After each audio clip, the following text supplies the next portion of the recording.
Frankenstein o el moderno Prometeo. El relato del Dr. Frankenstein, capítulo 3. A los 17 años, mis padres creyeron conveniente que prosiguiera mis estudios en la Universidad de Ingolstadt. Hasta aquel momento yo solo había estudiado en escuelas de Ginebra y consideraron necesario para perfeccionar mi educación que me familiarizara con métodos pedagógicos distintos de los de nuestro país. Mi partida se fijó para una fecha muy próxima, pero antes del día acordado ocurrió la primera desgracia de mi vida, presagiando en parte mis futuros sufrimientos. Elizabeth contrajo la escarlatina y la enfermedad se agudizó de tal forma que hizo temer un desenlace fatal. Habíamos tratado de convencer a mi madre para que no se aproximara al lecho de la enferma y ella había accedido en principio a nuestros ruegos, pero cuando supo que la existencia de su pequeña y querida hija corría peligro, no pudo soportar la angustia. Quiso cuidarla con sus propias manos y gracias a sus desvelos la enfermedad fue vencida. Elizabeth se había salvado, pero la devoción de mi madre resultó fatal. Ella también se enfermó. La fiebre fue acompañada por síntomas alarmantes y era suficiente con mirar el rostro de quienes la cuidaban para comprender que debía temerse lo peor. La grandeza de alma y la bondad de aquella mujer admirable no la abandonaron ni siquiera en su lecho de muerte. Unió mis manos y las de Elizabeth. Queridos hijos, musitó, tenía puestas las mayores esperanzas en la posibilidad de que se unieran en matrimonio. Estas esperanzas serán ahora el consuelo de su padre. Elizabeth, querida mía, a ti te corresponde ocupar mi lugar y entregarte al cuidado de los pequeños. Ay, siento mucho dejarlos. He sido tan feliz y me han amado tanto que me produce un gran dolor saber que nunca más volveré a verlos. Pero estas palabras no son las que corresponden a una buena cristiana. Es necesario que me disponga a afrontar la muerte con resignación y serenidad, esperando poder encontrarlos de nuevo en la otra vida. Y expiró dulcemente. Aún en la muerte, su rostro exteriorizaba el amor que nos había profesado. Es inútil que trate de describir los sentimientos que atormentan a quienes ven destrozados por las más irreversibles de las tragedias los lazos más queridos.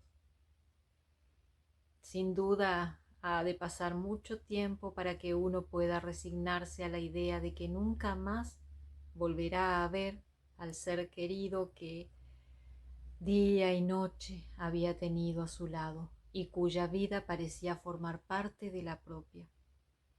Aceptar que el fulgor de sus amados ojos se ha oscurecido para siempre y que su voz, tan familiar y tan dulce, nunca más podrá ser oída. Semejantes pensamientos obsesionan durante los primeros días del luto, pero cuando el transcurso del tiempo expone claramente la implacable realidad de aquella pérdida, la pesadumbre se adueña del espíritu en toda su intensidad. ¿A quién no ha arrebatado un ser querido la helada mano de la muerte? Está de más, por lo tanto, que me extienda en consideraciones sobre un sufrimiento que todos hemos fatalmente experimentado alguna vez. Sin embargo, llega un momento en que el dolor pasa a ser una costumbre más que una necesidad, y entonces la sonrisa que sube a los labios, aunque parezca un sacrilegio, no puede disimularse mucho tiempo. Mi madre había muerto, pero Nuestras ocupaciones seguían reclamándonos. Debíamos continuar nuestro camino junto a los demás y aprender a sentirnos felices de que la muerte nos hubiera arrebatado un solo ser querido. Se puso de nuevo sobre el tapete la cuestión de mi partida a Ingolstadt, que los dolorosos sucesos habían retrasado. Conseguí, pese a todo, el permiso de mi padre para concederme algunas semanas de descanso. Me hubiera parecido una profanación abandonar tan pronto el recogimiento de la casa que estaba de duelo y lanzarme al torbellino de la vida. El pesar era algo nuevo para mí, pero esto no lo hacía más tolerable. No estaba dispuesto en modo alguno a alejarme con tanta rapidez de aquellos seres queridos que todavía me quedaban, y sobre todo no deseaba abandonar a mi dulce Elizabeth antes de que su dolor se hubiera mitigado un poco. De hecho, ella se esforzaba por ocultar sus sentimientos e intentaba asumir para con nosotros un papel consolador. Afrontaba valerosamente la situación y aceptaba con celo y grandeza de alma los deberes que ésta le imponía. Se consagró en cuerpo y alma a quienes llamaba tío y primos. Nunca estuvo tan encantadora como entonces, cuando nos ofrecía el esplendor de su maravillosa sonrisa. Olvidaba sus propios sentimientos esforzándose en hacer más llevaderos los nuestros. Por fin llegó la fecha de mi partida. Clerval pasó con nosotros la última velada y trató, sin conseguirlo, de persuadir a su padre para que lo dejara acompañarme y continuar a mi lado sus estudios. Su progenitor era un negociante de mentalidad muy estrecha y no veía en los anhelos y ambiciones de su hijo más que ociosidad y miseria. Henry experimentaba en lo más hondo la desgracia de ser privado de una educación liberal. No hablaba muy a menudo de ello, pero cuando lo hacía, yo podía leer en sus ojos la firme decisión de no dejarse encadenar a la rutina miserable de un comercio.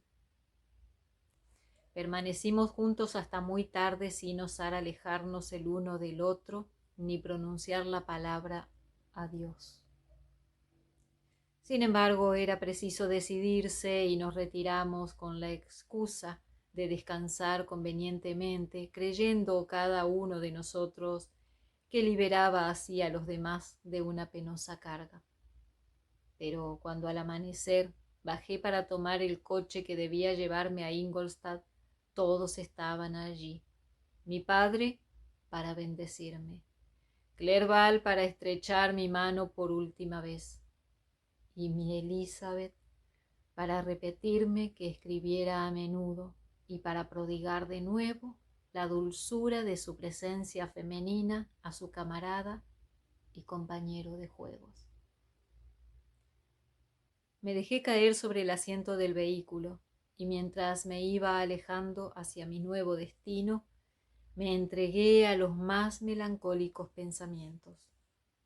Ahora estaba solo, yo que siempre había vivido rodeado de amigos llenos de ternura, cuya principal preocupación era procurar a quienes estaban a su lado la mayor alegría posible.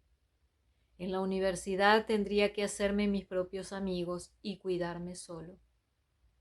Hasta aquel instante, mi vida, esencialmente familiar, había sido muy ordenada y aquello me hacía experimentar una invencible repugnancia hacia una nueva existencia.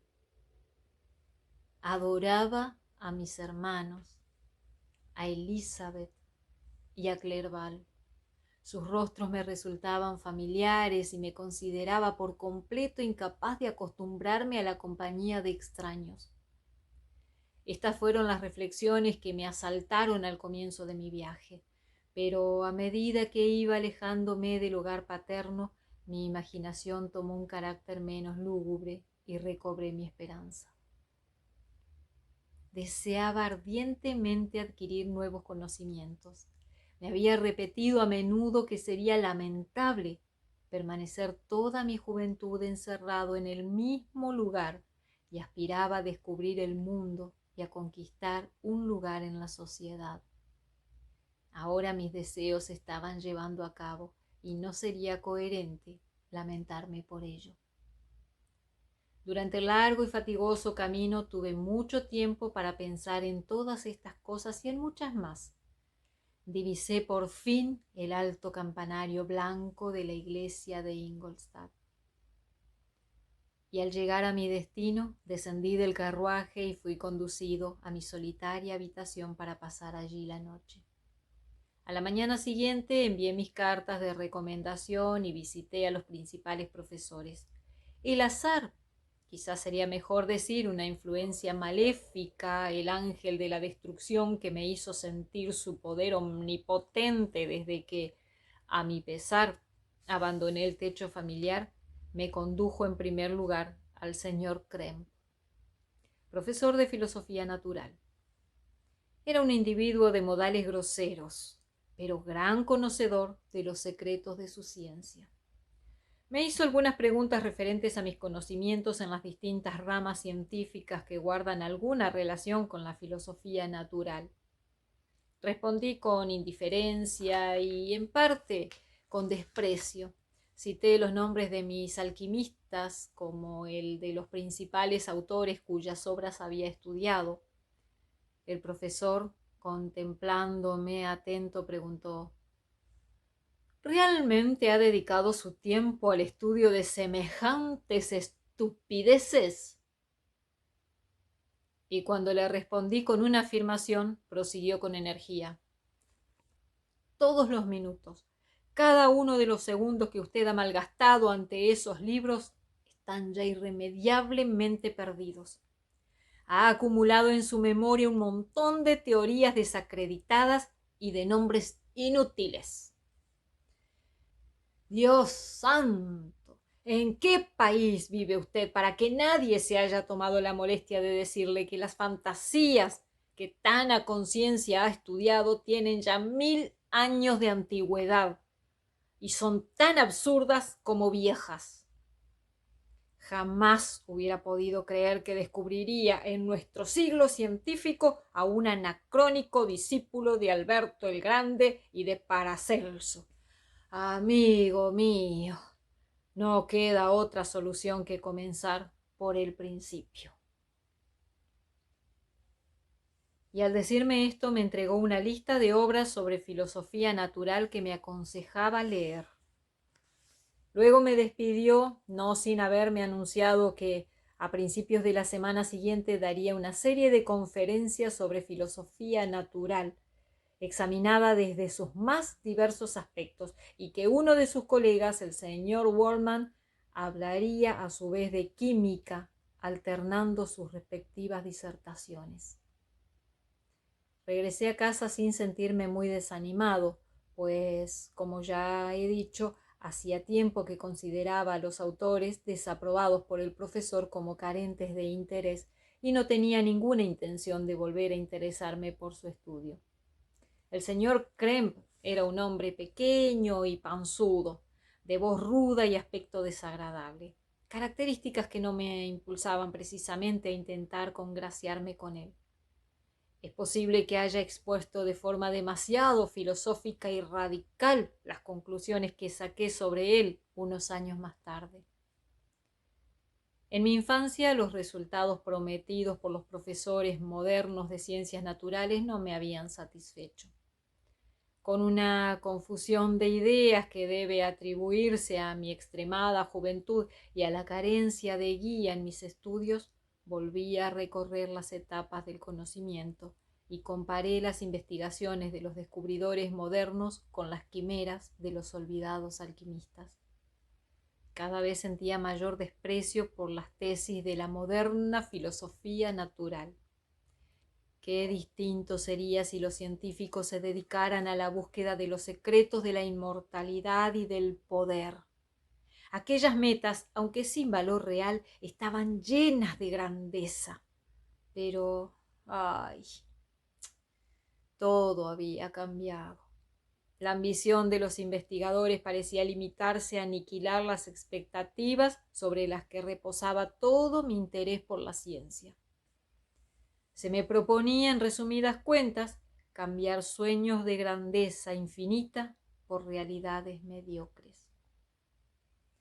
Esas fueron las reflexiones que me embargaron durante los 2 o 3 primeros días de mi residencia en Ingolstadt, que fueron consagrados a familiarizarme con los principales habitantes de mi nuevo hogar. Pero a comienzos de la semana siguiente recordé que el señor Kremp me había hablado de sus conferencias y aunque no me agradaba escuchar al vanidoso hombrecito mientras pronunciaba sus juicios desde un púlpito, recordé también al señor Waldman, a quien no había podido visitar porque hasta aquel momento había permanecido fuera de la ciudad. Por curiosidad y porque no tenía nada mejor que hacer, me dirigí a la sala de conferencias en la que el señor Waldman hizo pronto su entrada. Era muy distinto a su colega. Aparentaba unos 50 años y todo en él indicaba una gran benevolencia. Sus sienes estaban ligeramente plateadas, pero el resto de su cabello seguía siendo negro. Era bajo de estatura, pero se mantenía firme y erguido, y tenía la voz más dulce que jamás haya escuchado en un hombre. Comenzó su disertación haciendo un breve resumen histórico de la química y de los distintos descubrimientos debidos a los sabios, cuyos nombres más eminentes citaba con admiración y fervor. Dio a renglón seguido un breve repaso sobre el estado actual de esta ciencia, aclarando algunos conceptos esenciales y entregándose luego a una serie de experimentos preparatorios. Al terminar, hizo el panegírico de la química moderna en unos términos que jamás podré olvidar. Los antiguos maestros de esta ciencia, dijo, prometían lo imposible sin conseguir nada. Los científicos modernos prometen poco. Saben que los metales no pueden ser transmutados y que el elixir de la vida es una quimera. Sin embargo, estos filósofos cuyas manos parecen servir tan solo para hurgar en la sociedad y manejar el microscopio o el crisol, han conseguido verdaderos prodigios. Se introducen en las profundidades de la naturaleza y averiguan sus motores secretos. Han descubierto el firmamento, el principio de la circulación sanguínea y la composición del aire que respiramos. Han logrado poderes nuevos y casi ilimitados. Dominan el rayo, determinan los terremotos y descubren, algunas veces, aspectos del mundo invisible. Estas fueron las palabras del profesor, o mejor dicho, el mensaje que el destino enviaba para destruirme. Mientras terminaba su conferencia, tuve la sensación de que mi espíritu se hallaba de pronto frente a un enemigo palpable. Todos los resortes que accionan el mecanismo de mi cuerpo fueron sacudidos uno por uno e hicieron vibrar cada una de las cuerdas de mi sensibilidad. Pronto no hubo en mi espíritu más que un solo pensamiento, un deseo, una meta. Mucho se ha logrado, clamaba mi alma, pero tú lograrás más, mucho más. Siguiendo las huellas de aquellos que me habían precedido y superándolas, sería un explorador comprometido en el descubrimiento de nuevas rutas. Estudiaría las fuerzas todavía desconocidas y revelaría al mundo los misterios más secretos de la creación. Aquella noche no pude cerrar los ojos. Mi ser más íntimo se encontraba en ebullición y presa de la más viva inquietud. Presentía que todo podía ordenarse, pero no tenía el poder de establecer este orden. Poco a poco, mientras el día comenzaba a anunciarse, fui cayendo en el más profundo sueño. Y al despertar, las reflexiones que me habían dominado la noche anterior me parecieron una pesadilla. Solo me quedaba tomar una decisión: reemprender mis antiguos estudios y consagrarme a una ciencia para la que creía tener un don natural. Aquel mismo día fui a visitar al señor Waldman. En privado, sus modales eran más dulces que en público, pues durante la disertación su apariencia había revestido una cierta dignidad que, en su hogar, se transformaba en la más exquisita cortesía. Le expuse mis antiguos experimentos de forma casi idéntica a como lo había hecho con su colega. Escuchó atentamente el breve relato de mis estudios y sonrió al oír los nombres de Cornelius Agrippa y Paracelso, pero sin aquel ensañamiento que demostró el señor Kremp. Me dijo: gracias al celo incansable de aquellos hombres, los filósofos modernos deben el fundamento de la mayoría de sus conocimientos. Ellos han dejado a sus sucesores una tarea mucho más fácil que la que ellos mismos hicieron, la de hallar nuevos nombres y clasificar adecuadamente los hechos que ellos han permitido en gran parte descubrir. El trabajo de los hombres geniales, aunque siga un rumbo equivocado, se revela siempre en última instancia como beneficio al género humano. Escuché aquellas palabras que fueron pronunciadas sin vanidad ni afectación, y le dije luego que su charla había sido la responsable de mi inclinación hacia los químicos modernos. Me expresé en términos muy medidos, con la modestia y la deferencia que un joven debe a su educador, sin dejar entrever el entusiasmo que sentía ante el panorama de mis futuros trabajos, pues me hubiera dolido mostrarle mi inexperiencia en la vida. Solicité su consejo sobre los libros que debía leer. Me siento feliz, dijo él, de haber conseguido un discípulo. Si su aplicación está de acuerdo con su capacidad, no dudo en absoluto de su éxito. La química es la parte de la filosofía en la que se han obtenido y pueden lograrse todavía mayores progresos. Es por esta razón que yo la escogí para consagrar a ella mis esfuerzos. Sin embargo, no pueden olvidarse las otras ramas de la ciencia. Un químico sería pobre si se limitara tan solo a esta porción de los conocimientos humanos. Si desea usted convertirse en un auténtico hombre de ciencia y no en un simple experimentador, mi consejo es que se consagre a todas las ramas de la filosofía natural, que incluyen, obviamente, las matemáticas. Me mostró de inmediato su laboratorio, diciéndome al mismo tiempo aquello que yo debería procurarme. Prometió permitirme utilizar su propio material cuando yo hubiera avanzado lo suficiente en mis estudios como para no deteriorarlo. Me dio la lista de obras que le había solicitado y luego me despedí de él. Así concluyó una jornada memorable para mí. Una jornada que había de decidir mi destino.